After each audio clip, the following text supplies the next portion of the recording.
बच्चों आज का टॉपिक है mint parity theory. Mint parity theory exchange rate determination की थ्योरी है। मिंट पैरिटी थ्योरी एक्सप्लेन करती है भी जब कंट्रीज जो है मेटलिक स्टैंडर्ड पर हैं तो उन कंट्रीज के बीच में जो एक्सचेंज रेट है वो कैसे डिटरमाइन किया जाता है। मिंट पैरिटी थ्योरी रिलेटेड है मेटलिक स्टैंडर्ड से। मेटलिक स्टैंडर्ड का मतलब है गोल्ड स्टैंडर्ड या फिर सिल्वर स्टैंडर्ड। तो हम लेते हैं भी जब जो कंट्रीज हैं गोल्ड स्टैंडर्ड पर हैं तो उन कंट्रीज के बीच में जो एक्सचेंज रेट है वो कैसे डिटरमाइन किया जाता है। तो जो कंट्रीज हैं वो गोल्ड स्टैंडर्ड पर कम मानी जाती हैं, इसके लिए कुछ कंडीशंस का फुलफिल होना जरूरी है। जैसे कंडीशंस हैं, फर्स्ट है standard monetary unit is defined in terms of gold. ये क्या कहता है, कंट्री की जो करेंसी है वो या तो in terms of gold defined है या फिर वो गोल्ड की बनी हुई है। सेकंड है we government buys and sells gold in unlimited quantity at official fixed price. ये क्या कहता है, गवर्नमेंट अनलिमिटेड क्वांटिटी में गोल्ड को सेल परचेज कर सकती है। थर्ड है there are no restrictions on export and import of gold. Gold के एक्सपोर्ट इंपोर्ट से रिलेटेड कोई भी रिस्ट्रिक्शंस नहीं है। अनलिमिटेड क्वांटिटी में विदाउट एनी रिस्ट्रिक्शंस गोल्ड जो है एक्सपोर्ट इंपोर्ट किया जा सकता है। तो जब ये तीनों कंडीशंस फुलफिल होती हैं तो माना जाता है भी जो कंट्रीज हैं वो गोल्ड स्टैंडर्ड पर हैं। तो हमने देखना है भी जब कंट्रीज क्या हैं गोल्ड स्टैंडर्ड पर हैं तो उन कंट्रीज के बीच में जो एक्सचेंज रेट है वो कैसे डिटरमाइन होता है। तो हम एग्जांपल लेते हैं टू कंट्रीज का, अमेरिका एंड इंडिया। मान लेते हैं अमेरिका एंड इंडिया के अंदर जो है गोल्ड स्टैंडर्ड सिस्टम जो है प्रिवेल करता है। तो अमेरिका की जो करेंसी है वो डॉलर, तो $1 में जो गोल्ड की क्वांटिटी है वो है 6 ग्राम गोल्ड। इसी तरह से इंडिया की जो करेंसी है वो रुपी, तो 1 रुपी में जो गोल्ड की क्वांटिटी है वो है 3 ग्राम गोल्ड। तो अमेरिका एंड इंडिया के अंदर एक्सचेंज रेट कैसे डिटरमाइन होगा, जैसे $1 is equal to 6 divided by 3 आ जाएगा ये 2 रुपीज़। तो exchange rate India and America के बीच में क्या आ गया, $1 इज इक्वल टू 2 रुपीज़। कहने का मतलब है भी अगर $1 परचेज करना है तो इंडिया के 2 रुपीज़ पे करने होंगे। तो ये जो रेट ऑफ एक्सचेंज है बिटवीन अमेरिका एंड इंडिया, ये कौन सा एक्सचेंज रेट हुआ, मिंट पार रेट, क्योंकि ये जो रेट है वो किसके बेसिस पर डिसाइड किया है, क्वांटिटी ऑफ गोल्ड के बेसिस पर। तो ये जो रेट है ये क्या कहलाएगा, मिंट पार एक्सचेंज रेट।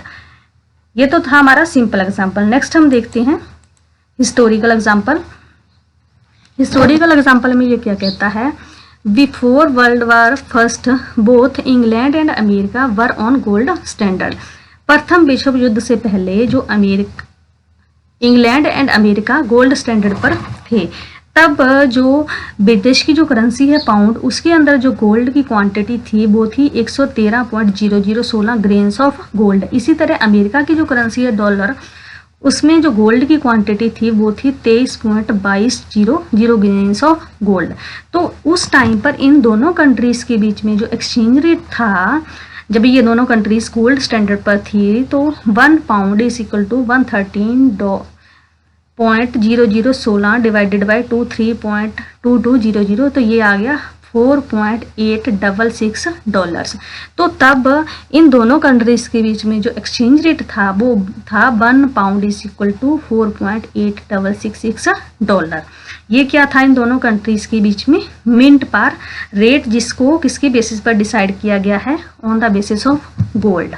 तो ये तो है में इस तरह से जो है मिंट पैरिटी जो थ्योरी है वो एक्सचेंज रेट को डिटरमाइन करती है, किसके बेसिस पर, on the basis of gold, जब जो कंट्रीज हैं गोल्ड स्टैंडर्ड पर हैं।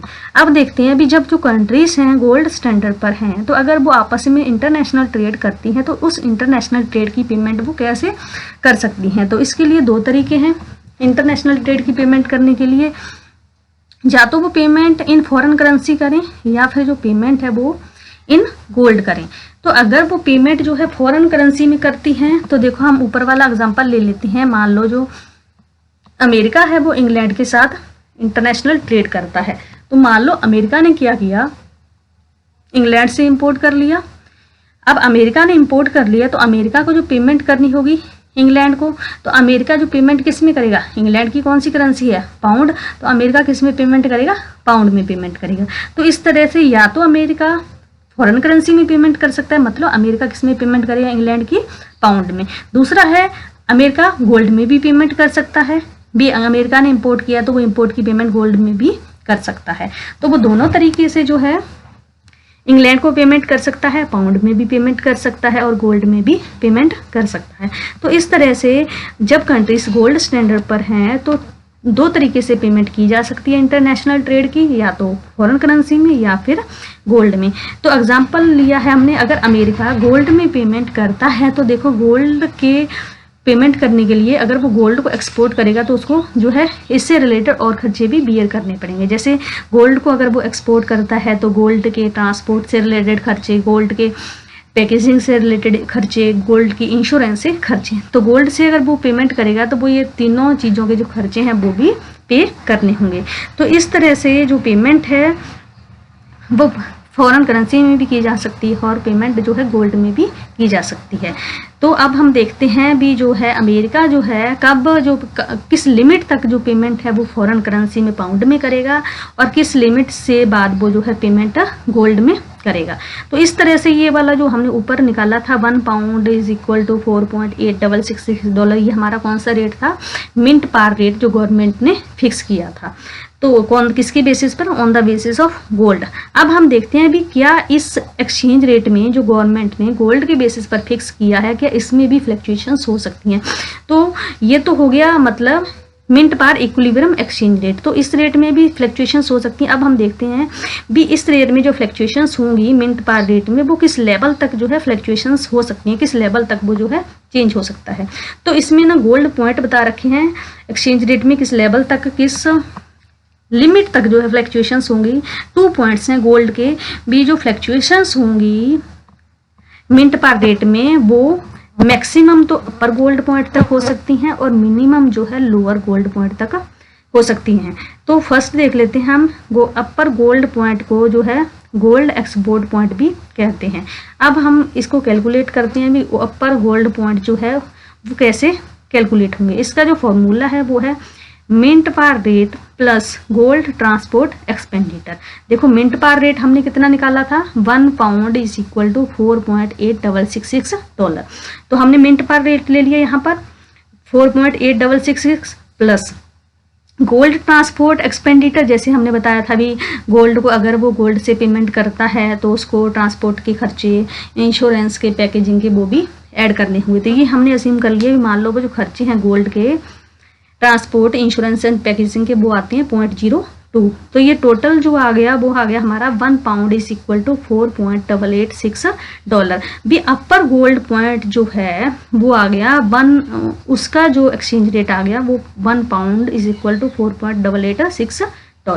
तो जो एक्सचेंज रेट है उसकी वेरी करने की जो मैक्सिमम लिमिट है वो है up to upper gold point. भी जो एक्सचेंज रेट अगर मिंट पैरिटी इस रेट से, अगर मिंट पैरिटी रेट से अगर वो ऊपर जाएगा तो मैक्सिमम अपर गोल्ड पॉइंट तक जा सकता है, इससे ऊपर वो वेरी नहीं करेगा। मतलब 1 पाउंड इज इक्वल टू $4.886 तक वेरी कर सकता है, इससे ऊपर वो वेरी नहीं करेगा। दूसरा हमारा जो पॉइंट है गोल्ड पॉइंट वो है लोअर गोल्ड पॉइंट, जिसको गोल्ड इंपोर्ट पॉइंट भी कहते हैं। तो लोअर गोल्ड पॉइंट कैलकुलेट करने का फॉर्मूला है mint par rate minus gold transport expenditure. Mint par rate हमारा कितना था, 1 पाउंड इज इक्वल टू $4.8666। तो हमने मिंट पार रेट ले लिया 4.866 माइनस ट्रांसपोर्ट एक्सपेंडिचर हमने ले लिया पैकेजिंग, ट्रांसपोर्ट, इंश्योरेंस का 0.02।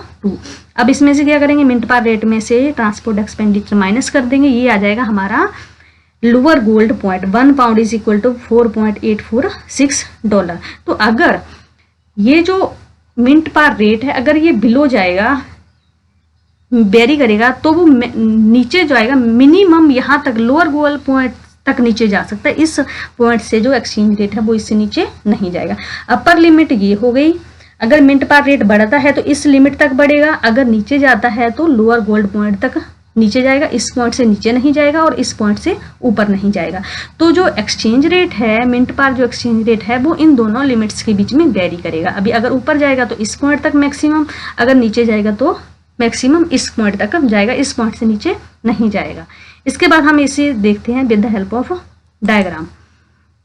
जैसे इसमें हमने लिया है डायग्राम में इस पे लिया है हमने क्वांटिटी ऑफ पाउंड्स और यहाँ पर लिया है हमने एक्सचेंज रेट ऑफ पाउंड। अब हमने अमेरिका और इंग्लैंड का जो एग्जांपल देखा पीछे, उसमें हमने मिंट पर रेट निकाला था। जैसे एम जो है 4.8666, ये क्या है हमारा मिंट पर रेट हमने निकाला था, जो गवर्नमेंट ने फिक्स किया था किसके बेसिस पर, गोल्ड के बेसिस पर, ठीक है। इसके बाद ये तो है फिक्स एक्सचेंज रेट। अब देखो जो फिक्स एक्सचेंज रेट है वो वेरी करता है। इसमें क्या है, जैसे मान लो हमने एग्जांपल ले लिया भी, जो अमेरिका है वो इंग्लैंड के साथ इंटरनेशनल ट्रेड करता है। मान लो अमेरिका के जो इंपोर्ट्स हैं वो एक्सपोर्ट से ज़्यादा हैं। अमेरिका के अगर इंपोर्ट ज़्यादा होंगे तो इसका मतलब क्या है, अमेरिका का जो बैलेंस ऑफ पेमेंट है वो डेफिशिएट चला जाएगा। अमेरिका का जब बैलेंस ऑफ पेमेंट डेफिशिएट जाएगा तो इसका मतलब क्या है, अमेरिका के इंपोर्ट्स ज़्यादा है। अब अमेरिका ने इंपोर्ट्स की पेमेंट करनी है। अब वो अमेरिका पेमेंट किसको करेगा, इंग्लैंड को करेगा। अमेरिका ने जो पेमेंट इंग्लैंड को करनी है वो किस में करनी है, इंग्लैंड की करेंसी पाउंड में करनी है। तो अमेरिका क्या करेगा, इंपोर्ट की पेमेंट के लिए इंग्लैंड का जो पाउंड है उसकी डिमांड करेगा। जैसे ही अमेरिका पाउंड की डिमांड करेगा तो जो एक्सचेंज रेट है, क्योंकि जो पाउंड है उसकी वैल्यू बढ़ रही है डिमांड करने से, तो जो वैल्यू बढ़ेगी जब पाउंड की तो जो एक्सचेंज रेट है वो भी ऊपर जाएगा। तो इस तरह से अमेरिका के डिमांड करने से क्या होगा, एक्सचेंज रेट ऊपर जाएगा। तो क्योंकि जो इंग्लैंड के पाउंड की डिमांड है वो बढ़ रही है, तो जैसे ही मान लो एक्सचेंज रेट जो है बढ़कर यहाँ पर आ जाता है, तो ये तो हो गया मार्केट रेट भी। मान लो डिमांड बढ़ने से क्या हुआ, पाउंड की जो डिमांड बढ़ी तो जो एक्सचेंज रेट है वो 4.886 पर आ गया। अगर दूसरी तरफ हम देखें, अगर जो है गोल्ड से पेमेंट की जाती है तो हमने गोल्ड में की जो अपर लिमिट निकाली थी वो ऐसे निकाली थी, मिंट पर रेट प्लस जो गोल्ड ट्रांसपोर्ट एक्सपेंडिचर निकाले थे। हमने क्या किया था, 4.866 में मिंट पर रेट में हमने क्या ऐड किया था, प्लस 0.02 क्या ऐड किया था, ट्रांसपोर्ट एक्सपेंडिचर, जिससे वो जो अमाउंट निकल के आई थी वो आई थी हमारे पास 4.886। तो इस केस में क्या है, अमेरिका ने पेमेंट करनी है। अब ये जो एक्सचेंज रेट है वो बढ़कर यहाँ हो गया। तो अभी तक तो अमेरिका जो इम्पोर्ट की पेमेंट करेगा वो किस में करेगा, पाउंड में। इस रेट तक अमेरिका जो पेमेंट करेगा वो किस में करेगा, पाउंड में। जैसे ही एक्सचेंज रेट बढ़कर इस लेवल पर आ जाता है, यू पर आ जाता है, इतना एक्सचेंज रेट हो जाता है, तो इसके बाद इस पॉइंट के बाद अगर एक्सचेंज रेट बढ़ता है तो अमेरिका के लिए पेमेंट करना उसमें पाउंड में महंगा पड़ेगा, क्योंकि एक्सचेंज रेट बढ़ रहा है। और जो एक्सचेंज रेट बढ़ रहा है और मतलब जो अमेरिका क्या करेगा, इस पॉइंट के बाद जो पेमेंट है वो गोल्ड में करना शुरू कर देगा, क्योंकि गोल्ड के थ्रू अगर वो पेमेंट करता है तो उसको मैक्सिमम खर्चा कितना पड़ेगा, 4.886।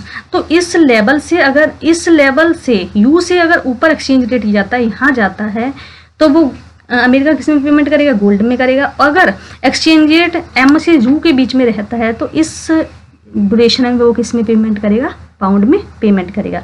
तो इस पॉइंट के बाद गोल्ड, अमेरिका क्या कर रहा है, गोल्ड को एक्सपोर्ट कर रहा है। तो इस तरह से इस पॉइंट को क्या बोला गया है, गोल्ड एक्सपोर्ट पॉइंट। इस पॉइंट के बाद अमेरिका क्या करेगा, जो पेमेंट है इंपोर्ट्स की वो गोल्ड में शुरू करेगा, गोल्ड में पेमेंट शुरू करेगा, और गोल्ड का जो एक्सपोर्ट है वो किसको होने लगेगा, इंग्लैंड को होने लगेगा।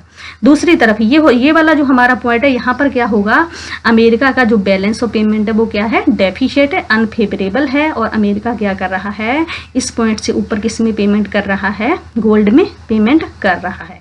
दूसरी तरफ अगर हम देखें भी, एक्सचेंज रेट जो है, मान लो जो इंग्लैंड जो है, इंग्लैंड ने क्या किया, अमेरिका से ज़्यादा इंपोर्ट्स कर लिए और इंग्लैंड के जो एक्सपोर्ट्स हैं वो कम किए हैं। तो इस दूसरी तरफ अगर हम यहाँ पे देखें भी, इंग्लैंड का जो बैलेंस ऑफ पेमेंट है वो डेफिशिएट चला जाता है, इंग्लैंड के जो इंपोर्ट्स हैं वो ज़्यादा हो जाते हैं।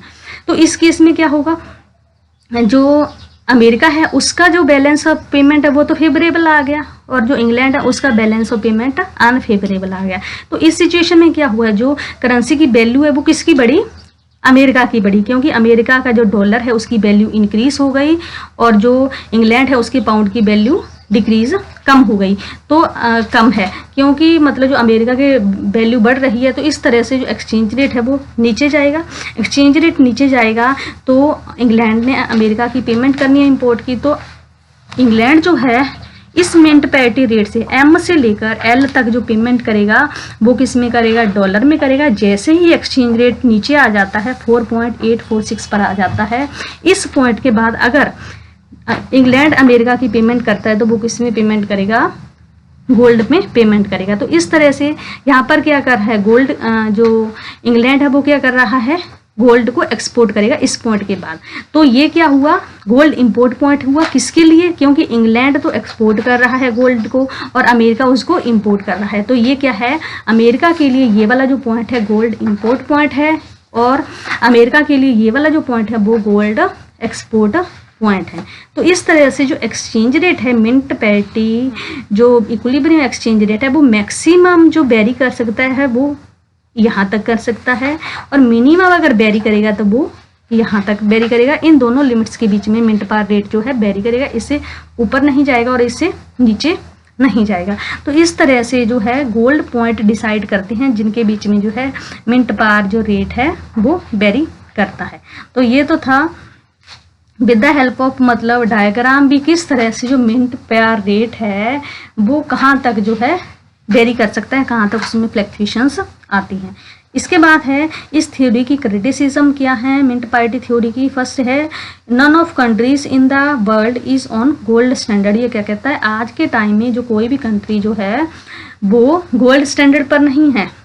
दूसरा है free buying and selling of gold is not allowed by the government. आज के टाइम में जो है किसी भी गवर्नमेंट के द्वारा free without any restrictions unlimited quantity में गोल्ड की बाइंग एंड सेलिंग अलाउड नहीं है। इसके बाद थर्ड है most of countries are on paper standard. आज के टाइम में ज़्यादातर जो कंट्रीज हैं वो किस पर हैं, पेपर स्टैंडर्ड पर हैं। तो इस तरह से इस थ्योरी की ये क्रिटिसिज्म है भी, कोई भी कंट्री वर्ल्ड की गोल्ड स्टैंडर्ड पर नहीं है, आजकल की जो करेंसी है वो पेपर स्टैंडर्ड पर है।